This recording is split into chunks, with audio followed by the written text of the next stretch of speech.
Miedos profundos, donde el horror tiene su propia voz.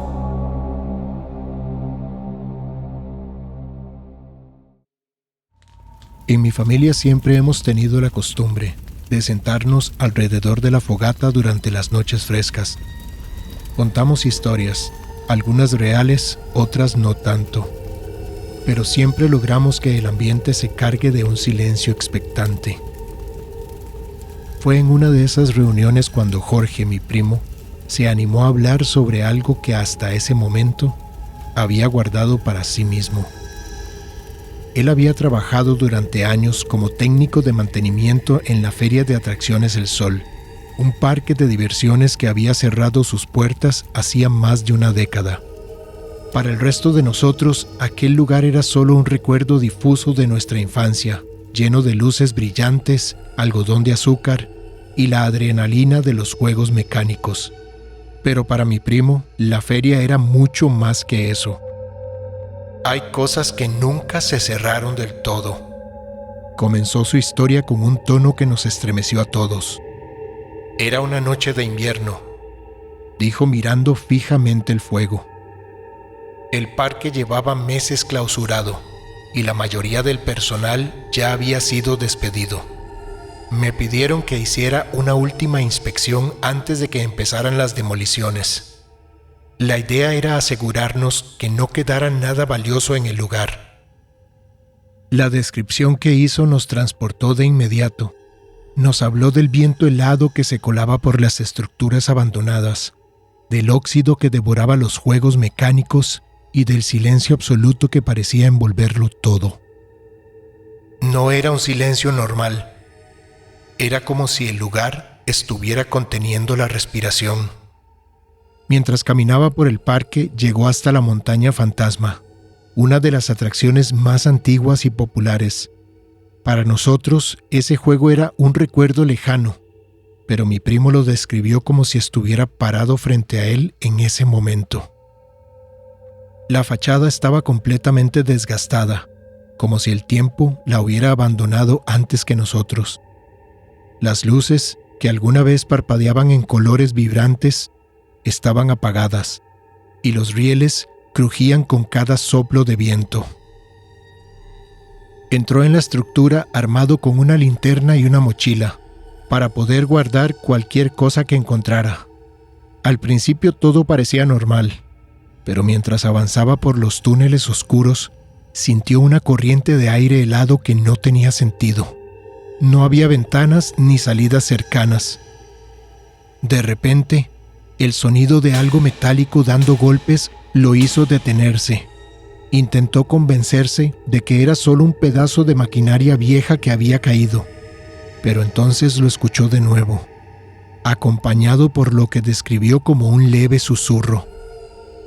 Apagó la linterna y se quedó en silencio, tratando de localizar de dónde provenía el ruido. Fue entonces cuando vio algo que lo paralizó. Al final del pasillo, en medio de esa tétrica oscuridad, logró mirar el rostro de un niño. Llevaba pantalones de mezclilla y una camiseta blanca. Nos dijo con la voz algo temblorosa.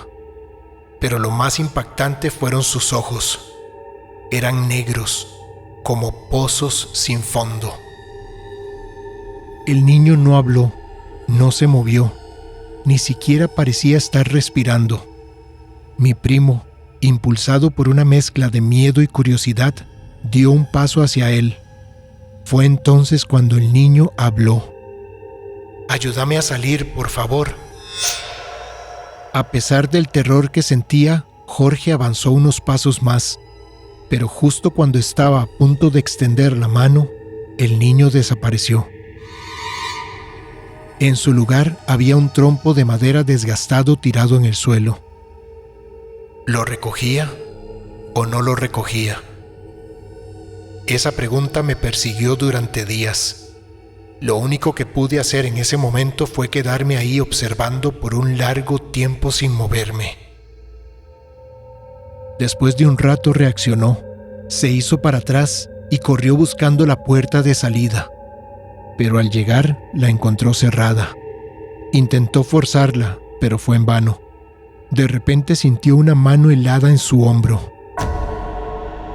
Vio a una mujer vestida completamente de negro, con una expresión macabra en el rostro.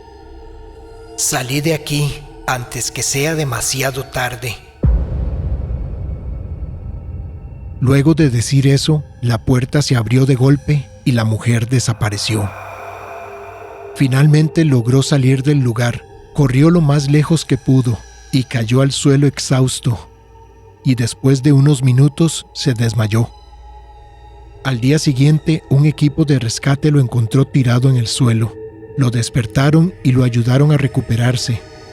Cuando se sintió mejor, les contó lo del niño que había visto, pero no mencionó a la mujer de negro.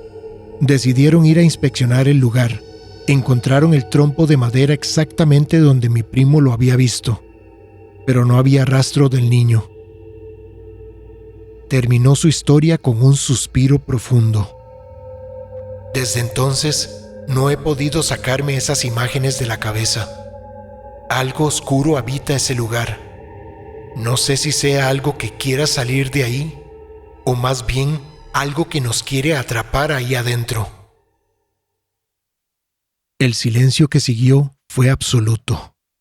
Nadie se atrevía a hablar, pero todos sentíamos lo mismo. La feria, aunque estaba cerrada y olvidada, seguía viva de alguna manera. Y esa noche, alrededor de la fogata, todos sentimos lo mismo. No éramos los únicos que estábamos escuchando esa historia.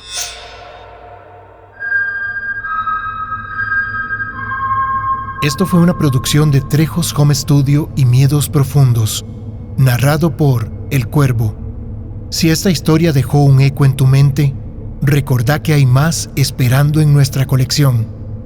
Pero cuidado, algunos de estos relatos podrían convertirse en tus peores pesadillas. Un saludo de terror.